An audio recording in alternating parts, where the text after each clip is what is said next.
MIT technology review Pakistan के news studio में खुशामदीद। मैं हूं आपका मेज़बान GM Shah. News round up का आगाज़ करते हैं।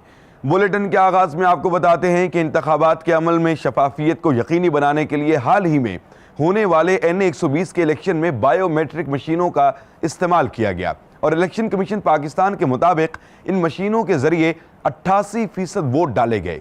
बताया जा रहा है कि इलेक्शन कमीशन पाकिस्तान ने 39 पोलिंग स्टेशन में 100 बायोमेट्रिक मशीनें नस्ब की थीं।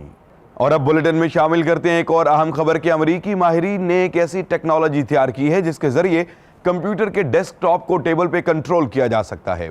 इस टेक्नोलॉजी में जदीद सेंसर्स नस्ब किए गए हैं जिनकी बदौलत आपकी उंगलियां इस डेस्कटॉप पर टैप करने के काबिल बन जाती हैं। इस टेक्नोलॉजी को डेस्कटॉपोग्राफी के नाम से मंसूब किया गया है। और अब बुलेटिन के आखिर में आपको बताते हैं कि इंग्लैंड के माहिरीन ने खाने की ऐसी जदीद प्लेटें तैयार की हैं जो अपनी शक्ल तब्दील करने की सलाहियत रखती हैं। इन प्लेटों को 3D प्रिंटर की मदद से तैयार किया गया है और आप इनका डिज़ाइन खाने के जायके और टेक्सचर के लिहाज से चुन सकते हैं। इन प्लेटों को लिविंग प्लेट्स के नाम से मंसूब किया गया है। इसके साथ ही MIT टेक्नोलॉजी रिव्यू पाकिस्तान के न्यूज़ स्टूडियो से अपने मेज़बान GM शाह को इजाज़त दीजिए। अल्लाह निगहबान।